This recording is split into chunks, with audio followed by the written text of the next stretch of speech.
Hi, welcome to today's post. It's on dating tips for nice guys. And I'm going to teach you today how you can be a nice guy and still be successful in the dating scene. First off, we're going to examine what are considered the weaknesses of nice guys. And the first four things we're going to take a look at are that nice guys are perceived by others as being weak, impractical. They don't have a lot of passion, they're kind of wishy-washy, and they're really not very transparent. Now, you may not feel these are your problems. On the other hand, when people see you, they often consider these things. Niceness, while it's an admirable quality, it also has several strong negative stereotypes, and we're going to look at overcoming those stereotypes. And what you'll find is, once you can overcome those stereotypes, then you can be a lot more successful in the dating scene. The first one is that you are seen as weak. Because you are nice, you tend to avoid conflict. You aren't looking for trouble. When people make trouble, you get out of the way. And so you need to show people that you are not weak. That doesn't mean you have to be overly aggressive. You don't need to go looking for fights. But you need to learn that you can't always back down. Sometimes you need to stand up for yourself, stand up for your family, stand up for your friends. The worst thing that can happen on your date is that some troublemaker comes in and you just let him walk all over you. Most women are going to be very turned off by this, and so you'll not get another date from that woman probably.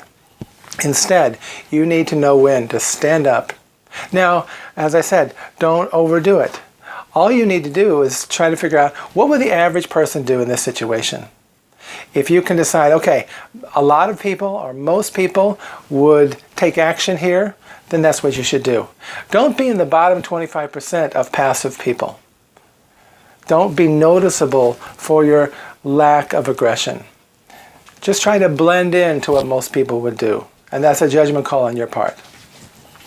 Second thing you need to do is show that you are practical.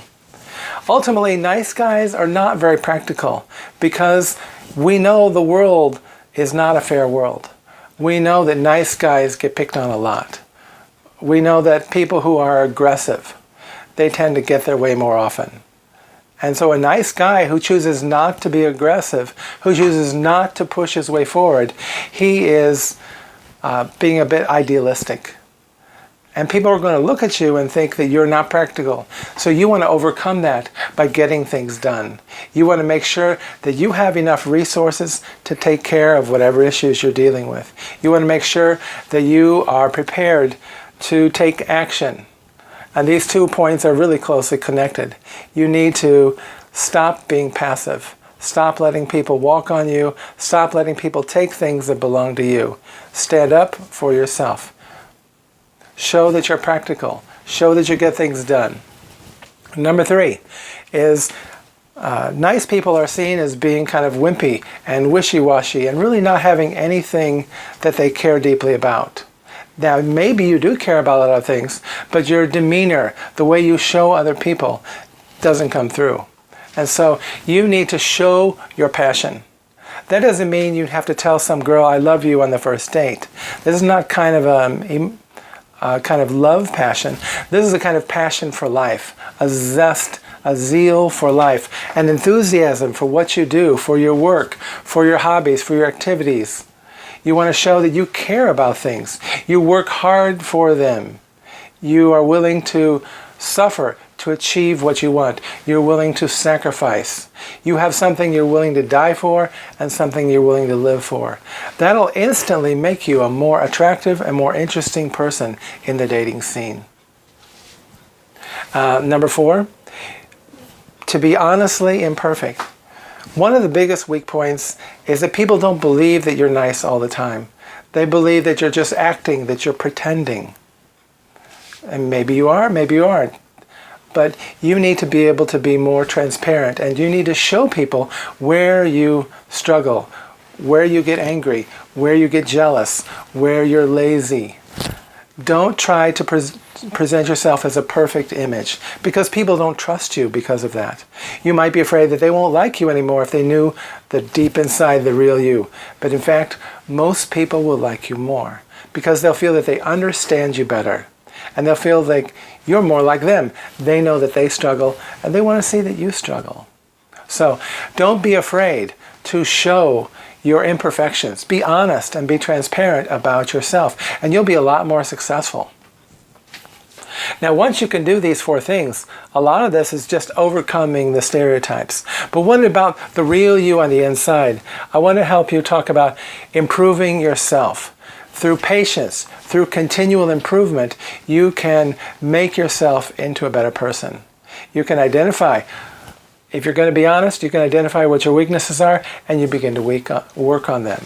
You can begin to say, okay, how can I be more practical? How can I stand up for my family, for myself, for what I need at work, in my social life, all places. Along with that is you need to learn to say no. You need to be able to set boundaries and keep boundaries. One of the weak points about nice people is that they give in very easily. People are able to constantly ask them for more and more and more. And I've been in this situation before. One time I was in a situation where I helped a woman. I gave her some money for some financial problems she had. And a month later, she was asking me for more money. I felt kind of hesitant about that, but I said, okay, I'll give you more money. And then, like every month, she kept calling me, contacting me. She needed more and more money. And finally, I had to get help from somebody else who was a bit more stronger-willed to help her say no. And you know what? She was never thankful. She was never appreciative. She made it look like everything I did for her was a waste of time. And then, after she got done with me, she moved on to working on somebody else, getting other people to take care of her. And so what I found is that one of the ways you can keep yourself from being taken advantage of is if you see gratitude. If other people are thankful to you, if they feel gratitude for what you do, then you should be willing to do more. But if they're not willing to even say thank you, then they're taking advantage of you. And you need to confront them or break off the relationship. It doesn't have to be a romance, it doesn't have to be a date, it could be a friendship, it could be somebody in your family. You need to be able to stand up and say, this is not acceptable. This is not the kind of relationship I want. If you can't change, if you can't pay me back in certain ways, then I'm out. And you have to kind of keep that, or people will come back again and again taking advantage of you. Number 7, you need to assert yourself. Many years ago, back when I was in the Philippines, I was a very polite and perfect, nice guy. And one day it was very hot and I wanted to get a cold soda. And at the pop stand, there were just all these people crowding up to the front buying things because it was a busy day. And I was standing trying to wait in line, but there really was no line. It turns out Filipinos don't wait in line. So I just stood there, and after 15 minutes I thought to myself, I'm never going to get served. There's always going to be more people cutting in front of me. Men, women, children, they're all pushing forward. They're getting their drinks and they're satisfied, but I'm not. I'll probably die of thirst before I get anything. So I decided, you know what? I'll just do what the local people do. I'll push forward and I'll get what I want. And you know what? Nobody had a problem with it. Everybody just did their thing and they didn't worry about me.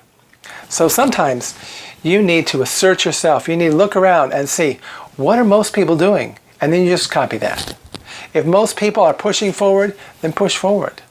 There's no reward in life for those who wait forever. You don't have to be first in line. Just try not to be last in line. Try not to be last in line for every day of your life. Now let's talk about what women want. I think a lot of this, you know what you want. And you want a perfect world where you can be nice and the world is nice to you. But usually that's not going to work. Let's reverse that. Let's think about, what do women want and how you can fulfill what they want. And the first off is that women want to feel safe. This is very important when you study voting data. Safety and security are very high priorities on women's list when they vote. And so you need to help women feel safe. When you're going on a date, you want her to feel safe with you. Now, being a nice guy, she's not going to feel you're dangerous, but can you protect her? Can you make her feel safe? There's a lot of other dangerous people in the world. Does she feel safe that you will take care of her? And so you want to show her you're not weak. You show her you're practical. You show her that you care enough to protect her. Now, sometimes you can't be too obvious about that. You can't pull out a gun and wave it around, but you need to give off the social cues that I can and will protect you if any trouble comes. Number 9, women want a provider. This is through the history of humankind. Men have excelled in producing things, and they have brought it to their women, and the women use it. So women are used to getting things through men. And so women want to know if you can be a provider. They want to know if you can excel in your work, excel in your money-making activities, and you can provide for them. This is exactly why men have to pay for dates, to show, hey, you're a good provider. But if you're a pure nice guy, you're probably not going to raise yourself up very high at work. And so that's why we talked about these other things. At work, if you're a nice guy, you're not going to be very successful. You've got to learn to be more aggressive, more assertive, when to say no, a little bit more of a tough guy. And you will rise faster at work, faster in your social situations, and you'll be able to provide more. But one thing to worry about is that women often will take the safety and security provided by a nice guy, and then they'll cheat on you with a more exciting, a more dangerous guy. You want to let a woman know that that's not an acceptable situation. You've got to learn to assert yourself and say no. Don't get trapped in a situation where you know your girlfriend's cheating on you, but you're just too nice to do anything about it. Number 10, women want a leader. As you work on all these things, you'll get more and more opportunities to lead. Now, women don't want to be forced to lead. They want to be inspired. And so they're not inspired by nice guys. Nice guys are not inspiring. So you work on these things. You work on your passions. You work on showing who you really are and improving who you are more and more. As you work on these things, women will see you more and more as an inspiring person, and they will want to trust you and want to accept your ability to lead. So if you work on all these things, you can become a lot more successful, even though you're still at heart a nice guy. You just have to adjust certain things. And if you want to see more, I have a whole website talking about dating tips, and you can look on my website for more information. Thank you.